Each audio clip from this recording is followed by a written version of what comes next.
साल 2023 की शुरुआत ही हुई थी और दिल्ली से सटे हिंडन के भारतीय वायुसेना एयरबेस में हैंगरों, हवाई पट्टी और टेक्निकल चीजों का रेगुलर निरीक्षण जारी था। तारीख थी 6 जनवरी और दुनिया भर में खबर फैल रही थी तुर्की में एक के बाद आए 2 बड़े भूकंपों की। बताया जा रहा था कि ऐसा भयावह भूकंप दशकों बाद आया है। भारत सरकार ने इस आपदा पर खेद प्रकट करते हुए कहा कि भारत किसी भी तरह की मदद के लिए तैयार है। इस बीच तैयारियां शुरू हो चुकी थीं। हिंडन एयरबेस पर काम करने वाले एक सीनियर अफसर के मुताबिक हमारे पास सबसे बड़े और बेहतरीन मालवाहक और रेस्क्यू करने वाला हवाई जहाज C-17 है, जो छोटे या बड़े किसी भी मिशन के लिए हमेशा तैयार रहते हैं। एक तरफ हवाई जहाज तैयार थे, दूसरी तरफ इस बात का फैसला हो चुका था कि पहले वे NDRF की टीम को लेकर उड़ेंगे और उसके बाद मेडिकल टीमें जाएंगी।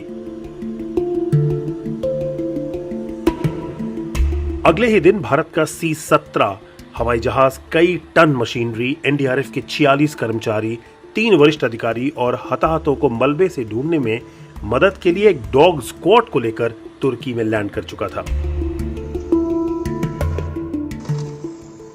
अगले कई दिनों तक ऑपरेशन दोस्त के चलते भारतीय सेना के C-17 हवाई जहाजों ने करीब 1 दर्जन से ज्यादा उड़ानें भरते हुए हजारों टन राहत सामग्री, डॉक्टरों की बड़ी टीम, ऑपरेशन थिएटर, कई ट्रक, गाड़ियां और हर तरह का सामान तुर्की पहुंचा दिया।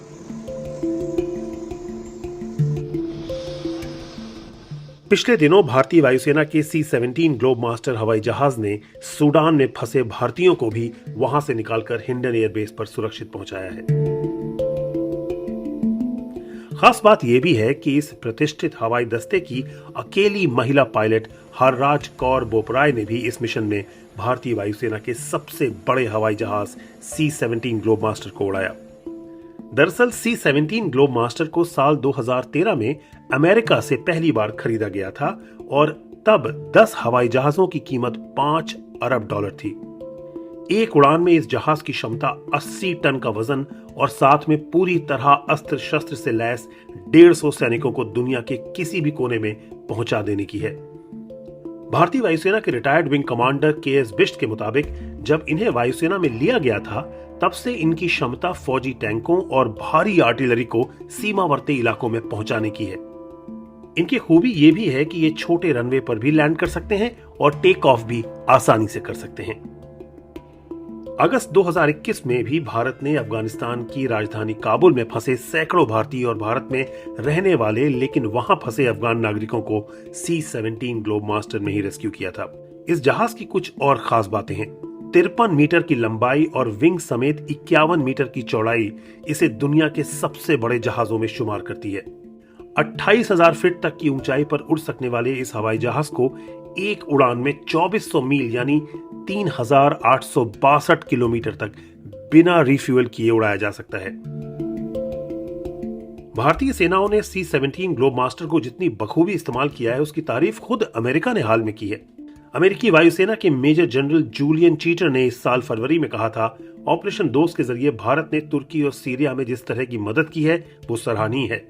इसमें उनके C-17 ग्लोब मास्टर जहाजों की अहम भूमिका थी।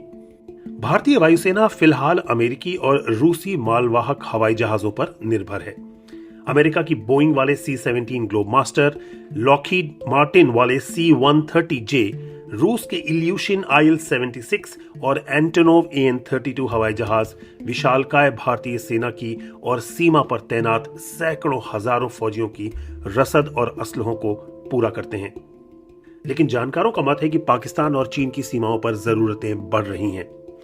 डिफेंस एक्सपर्ट मारूफ रजा को लगता है कि चीन की सीमा पर भारतीय सेनाएं अपनी मौजूदगी पहले के मुकाबले ज्यादा मजबूत करती दिख रही हैं और इसमें वायुसेना के मालवाहक जहाजों की अहम भूमिका रहेगी। एक दूसरी चुनौती इस बात की भी रहेगी कि वायुसेना में ज्यादातर रूसी मालवाहक विमान 1980 के दशक या 90 के शुरुआती सालों में खरीदे गए थे। इनके रखरखाव में खर्च भी ज्यादा आता है और समय भी खासा लगता है। साल 2015 में CAG की एक रिपोर्ट में भी इस बात का जिक्र मिलता है कि ज्यादा मालवाहक जहाजों की जरूरत है। लेकिन फिलहाल तो यही लगता है कि एक के बाद एक रेस्क्यू मिशन में भारत का भरोसा C-17 ग्लोबमास्टर हवाई जहाजों पर अटल होता जा रहा है। नितिन श्रीवास्तव, BBC।